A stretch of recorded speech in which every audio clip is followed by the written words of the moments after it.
നമസ്കാരം. ഇന്ന് നേഷൻ ഫസ്റ്റിൽ അതിഥിയായിട്ടുള്ളത് സന്തോഷ് മാത്യു ഓർക്കയാണ്. നമസ്കാരം. തദ്ദേശ തെരഞ്ഞെടുപ്പ് അടുത്തു നിൽക്കുന്ന സാഹചര്യമാണ്. ഈ ഒരു സാഹചര്യത്തിൽ ആര് വിജയിക്കുമെന്നൊരു ചോദ്യമാണ് ഏറ്റവും കൂടുതൽ രാഷ്ട്രീയ കേരളം ഉറ്റുനോക്കിക്കൊണ്ടിരിക്കുന്നത്. ചേട്ടന്റെ ഒരു പോയിന്റ് ഓഫ് വ്യൂവിൽ തുടർഭരണം തുടരാനാണോ സാധ്യത, അതോ ഒരു മാറ്റത്തിന് ചുവട് വെച്ചുകൊണ്ട് UDF അധികാരത്തിൽ വരാൻ സാധ്യതയുണ്ടോ? ഞാൻ ആക്ച്വലി പഴയ കമ്മ്യൂണിസ്റ്റിന്റെ അനുഭാവിയാണ്. പക്ഷെ ഇനി ആ തുടർച്ച വരും തോന്നുന്നില്ല. ഇക്കാര്യം കോൺഗ്രസ് ആയിരിക്കും വരുന്നത്. കോൺഗ്രസ് ആയിരിക്കും വരുന്നത്. അതായിരിക്കും കുറച്ചുകൂടി നല്ലത്. കാരണം പഴയ കമ്മ്യൂണിസ്റ്റ് ഇപ്പോഴത്തെ കമ്മ്യൂണിസ്റ്റിന് ഒരുപാട് വ്യത്യാസമുണ്ട്. ഈ ഒരു വ്യത്യാസം എന്ന് ഉദ്ദേശിച്ചത് എന്താണെന്ന് പറയാമോ? ഞാൻ എൻ്റെ ഫേസ്ബുക്ക് പോസ്റ്റിൽ പറഞ്ഞപ്പോൾ അവർ എന്നെ ഇന്നോവ കാർ വന്ന് അറ്റാക്ക് ചെയ്യുന്നു പറഞ്ഞു. പഴയ കമ്മ്യൂണിസ്റ്റുകാർ പറഞ്ഞാൽ വളരെയധികം സ്കോളേഴ്സായി, ജ്യോതിബാസ് അല്ലെങ്കിൽ EMS അല്ലെങ്കിൽ അച്യുതമേനോൻ പോലെ വളരെയധികം മനുഷ്യത്വമുള്ളവരായി. ഇന്നത്തെ കമ്മ്യൂണിസ്റ്റുകാർ പറഞ്ഞാൽ വെറും അഴിമതിക്കാരും മനോരോഗികളെ ഗുണ്ടകളുമാണ്. അതിന് ബെസ്റ്റ് എക്സാമ്പിളാണ് പിണറായി വിജയൻ. ഇത് പക്ഷെ തുറന്നു പറഞ്ഞു കഴിഞ്ഞാൽ ഇവർ തട്ടിക്കളിയെന്നൊക്കെ പറയാം. ഇതാണ് ജനാധിപത്യ രാജ്യം ഇന്ത്യയിൽ നടക്കുന്ന ഗുണ്ടായിസം. പിണറായി വിജയൻ അറിയാവുന്ന അഴിമതി ഗുണ്ടായിസം മാത്രമേ ഉള്ളൂ.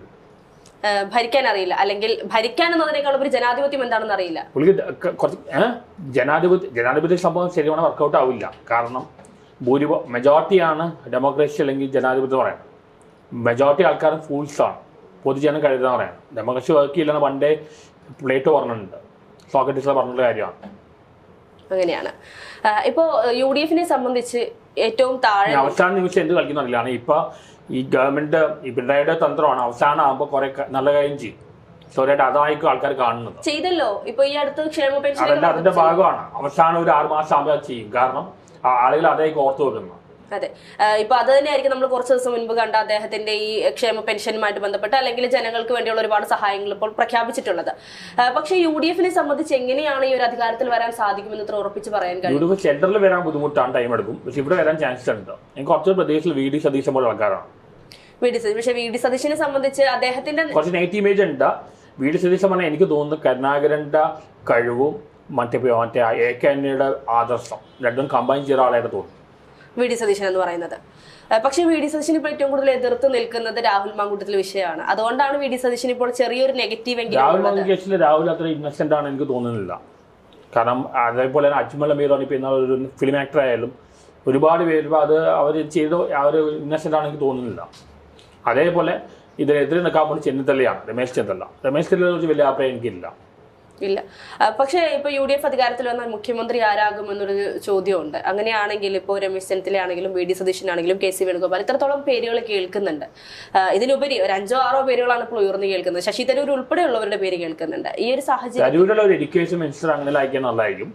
പക്ഷേ VD സതീശനെ കുറെ കളി നടക്കുന്നുണ്ട്, കുറെ ഇമേജ് കളയാൻ നോക്കുന്നുണ്ട്. പുള്ളി അയക്കാൻ നല്ലതായിരിക്കും. VD സതീശനായി കഴിഞ്ഞാൽ നല്ലതായിരിക്കും. പക്ഷെ ഹൈക്കമാൻഡിന്റെ ഇപ്പോൾ പുറത്തു വന്നേക്കുന്ന അനുസരിച്ച് ഒരു മുഖ്യമന്ത്രി സ്ഥാനാർത്ഥി UDF-ന് ഇപ്പൊ തൽക്കാലം ഇല്ല എന്നാണ് പറയപ്പെടുന്നത്. ഇത് UDF-നകത്തും തന്നെ സ്ഥാനാർത്ഥി പോര് നടക്കുന്നത് കൊണ്ട് മാത്രമാണ്. UDF-നെ സംബന്ധിച്ച് ഇപ്പൊ ഇതൊന്നും ഇപ്പൊ പറയാൻ പറ്റില്ല. അവസാനം ഇതെല്ലാം അട്ടിമറിയാൻ സാധ്യതയുണ്ട്. അതിന്റെ പരിപാടിയാണ് കമ്മ്യൂണിസ്റ്റുകാർ ശ്രമിക്കുന്നത്. അവസാനം അട്ടിമറി നടത്താൻ കമ്മ്യൂണിസ്റ്റുകാർ ശ്രമിക്കുന്നത്. ഇപ്പൊ പക്ഷെ തദ്ദേശ തെരഞ്ഞെടുപ്പ് അടുത്ത് നിൽക്കുകയാണ്. സ്ഥാനാർത്ഥി പട്ടിക കുറേയൊക്കെ പുറത്തു വന്നു, ഇനിയും പുറത്തു വരാനുണ്ട്. പക്ഷെ പുറത്തു വന്നതിനകത്ത് സ്ത്രീകളുടെയും അതുപോലെ തന്നെ യുവാക്കളുടെയും ഒരു സാന്നിധ്യം കൂടുതലായിട്ടാണ് നമുക്ക് കാണാൻ സാധിക്കുന്നത്. ഇത് യഥാർത്ഥത്തിൽ UDF-ന് മാത്രമല്ല LDF-നാണെങ്കിലും യുവാക്കളും കൂടുതലാണ്. അതെ, കൂടുതലാണ്. അതായത് 21 വയസ്സുള്ള പെൺകുട്ടികളെയൊക്കെയാണ് സ്ഥാനാർത്ഥിയായിട്ട് നിർത്തിയിട്ടുള്ളത്. പക്ഷെ ഈ ഒരു ട്രെൻഡ് തുടങ്ങിയത് LDF ആയിരുന്നു. കഴിഞ്ഞ തവണ ആര്യ രാജേന്ദ്രനെ മത്സരിപ്പിച്ച സമയത്ത് നമ്മൾ കണ്ടിരുന്നു. പക്ഷെ ആര്യ രാജേന്ദ്രൻ മേയർ ആയതിനു ശേഷം വലിയ രീതിയിലുള്ള ഒരു ഫ്ലോപ്പ് ആയിരുന്നു, അല്ലെങ്കിൽ നെഗറ്റീവ് ഇമേജ് ആണ് CPM-നും അതുപോലെ തന്നെ ആര്യ രാജേന്ദ്രൻ. 21-22 വയസ്സിൽ എത്ര പെണ്ണുങ്ങൾ കളക്ടറായിട്ട് മാറുന്നു. ഏജ് ഒരു പ്രശ്നമൊന്നുമല്ല. ഏജ് പ്രശ്നമല്ല. പക്ഷെ ആര്യ രാജേന്ദ്രൻ LDF തെരഞ്ഞെടുത്ത പോലെ ഒരു അബദ്ധമായി പോകുമോ ഈ UDF തെരഞ്ഞെടുക്കുന്ന ഈ ചെറിയ ഡിഫറൻസ് ആണ് വരുന്ന ആളെ അനുസരിച്ചിരിക്കും. ഡിഫറൻസ് ആണ്. എന്തായാലും യുവാക്കളെയും സ്ത്രീകളെയും എൻകറേജ് ചെയ്യുന്ന നല്ലൊരു കാര്യമാണ്. അതെ. പക്ഷേ കമ്മ്യൂണിസ്റ്റ് പാർട്ടി ഇപ്പോൾ പറയുന്നുണ്ട് ജനങ്ങൾക്കിടയിൽ ഒരുപാട് ഭരണവിരുദ്ധ വികാരമുണ്ട് എന്ന് പറഞ്ഞാൽ പോലും UDF അധികാരത്തിൽ വരാൻ മാത്രമുള്ള ഒരു ഇൻഫ്ലുവൻസ് UDF-ന് ജനങ്ങൾക്കിടയിൽ ഉണ്ടാക്കാൻ സാധിച്ചിട്ടുണ്ടോ? കാരണം LDF-ന്റെ ഭരണത്തിൽ ആൾക്കാർ ഹാപ്പിയാണെന്ന് എനിക്ക് തോന്നുന്നില്ല.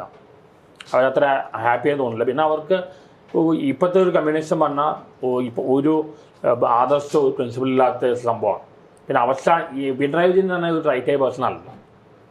പക്ഷെ അദ്ദേഹം ഇപ്പോൾ 9.5 വർഷമായിട്ട് അദ്ദേഹം മുഖ്യമന്ത്രിയാണ്. ആണ്. അതായത് വീണ്ടും ഒരു തവണ 5 വർഷം ഭരിച്ചു, ആ സമയത്തും ഭരണവിരുദ്ധത ഉണ്ടായിരുന്നു, ഇല്ലെന്ന് നമുക്ക് പറയാൻ സാധിക്കില്ല. പക്ഷെ എന്നിട്ടും അദ്ദേഹം വീണ്ടും അധികാരത്തിൽ വന്നു. ആ ഒരു കോൺഫിഡൻസ് തന്നെയല്ലേ വീണ്ടും അഥവാ ഇവൻ കമ്മ്യൂണിസ്റ്റ് വന്നാൽ തന്നെ പിണറായി വിജയൻ തുടരുമെന്ന് എനിക്ക് തോന്നുന്നില്ല, വേറെ ആരെങ്കിലും. പക്ഷെ വേറെ ആര് കമ്മ്യൂണിസ്റ്റ് ഇന്നത്തെ സാഹചര്യത്തിൽ LDF കമ്മ്യൂണിസ്റ്റ് ആയിട്ട് ഇപ്പൊ കുറച്ചെങ്കിലുള്ള P രാജീവാണ്. പക്ഷെ പൊതുവെ എല്ലാം കണക്കാണ്. ഈ പിണറായി വിജയനെ സപ്പോർട്ട് ചെയ്യുന്ന ഒരാളും ജെന്യൂൻ ആൾക്കാരല്ല. എനിക്കത് ഒരുപാട് ഭീഷണിയാണ് ഫോം വിളിച്ച് പറയുക. പിണറായി വിജയൻ സപ്പോർട്ട് ചെയ്യുന്ന ആരും പിണറായി വിജയനെക്കാളും കുറച്ചൊരു ആദർശം ഉണ്ടായിരുന്നു VS അച്യുതാനന്ദനായി. പക്ഷേ VS അച്യുതാനന്ദൻ്റെ കുഴപ്പം പറഞ്ഞാൽ പുള്ളിക്ക് വിദ്യാഭ്യാസം കുറച്ച് കുറവായതുകൊണ്ട് ഈ കൊച്ചി യൂണിവേഴ്സിറ്റി ഒരു IIT മാറുന്നതായിരുന്നു, സ്മാർട്ട് സിറ്റി വരുന്നതായിരുന്നു. ഇതെല്ലാം ആസ് എ മുഖ്യമന്ത്രി പുള്ളി ഫെയിലറായി. പക്ഷേ ആസ് എ കമ്മ്യൂണിസ്റ്റ് നല്ലൊരു കമ്മ്യൂണിസ്റ്റാണ്. പണ്ട് എടുക്കുകയാണെങ്കിൽ EMS, അച്യുതമേനോൻ, ഇങ്ങനത്തെ പല ആൾക്കാരുണ്ടായി.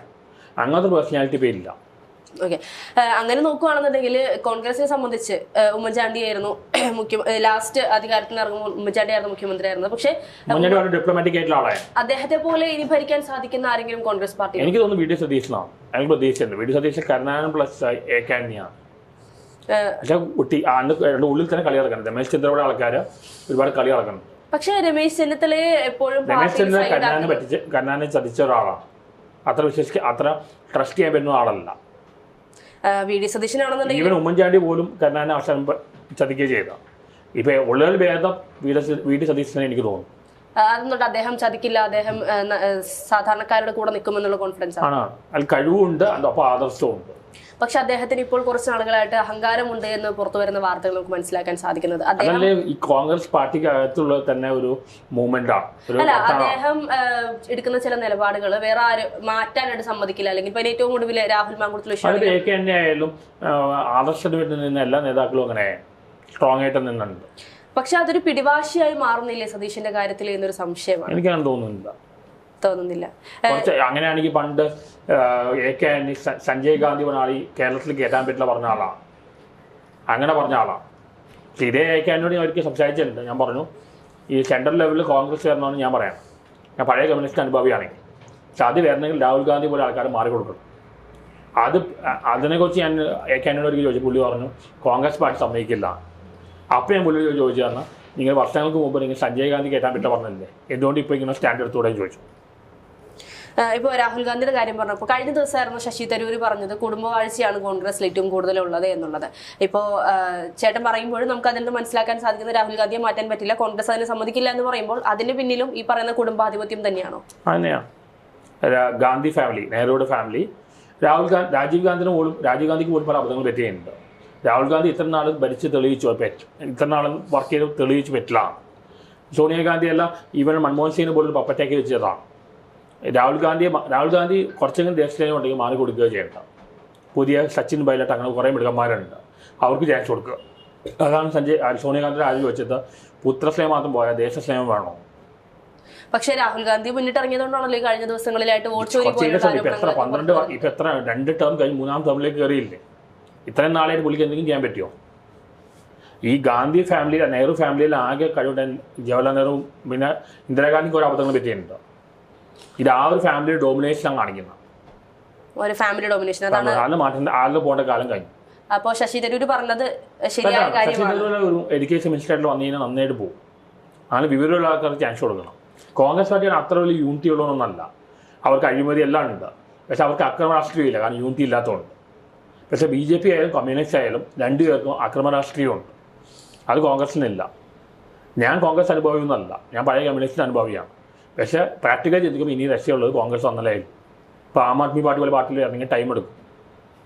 അതെ, പക്ഷേ പ്രായോഗികമായി ചിന്തിച്ചാൽ CPM-ന് പക്ഷേ ഇപ്പോഴത്തെ സാഹചര്യത്തിൽ പുറത്തു വരുന്ന വാർത്തകൾ മനസ്സിലാക്കാൻ സാധിക്കുന്നത് CPM-ഉം BJP-യും തമ്മിലൊരു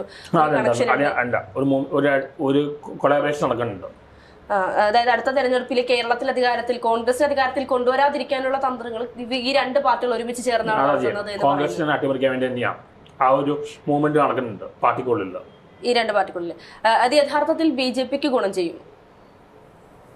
ഒന്നും നമുക്ക് പറയാൻ പറ്റില്ല. അവസാനം എന്ത് ഇത് എല്ലാവർക്കും സാധ്യതയുണ്ട്. കോൺഗ്രസ് വരുന്നേക്കുന്നുള്ളത് അവസാനം എന്ത് സംഭവിക്കുമെന്ന് പറയാൻ പറ്റില്ല, ഒരു ക്ലിയർ ആയിട്ട് പറയാൻ പറ്റില്ല. കാരണം അതിൻ്റെ ഇനിയിപ്പോൾ ഇനിയുള്ള ടൈമാണ് വളരെ സ്ട്രോങ്, വളരെ പ്രൊമിനൻ്റ് ആയിട്ട്. ഈ ടൈമിൽ നടക്കുന്ന കാര്യങ്ങളാണ് ഇലക്ഷൻ റിസൾട്ടിനെ ബാധിക്കാൻ പോകുന്നത്.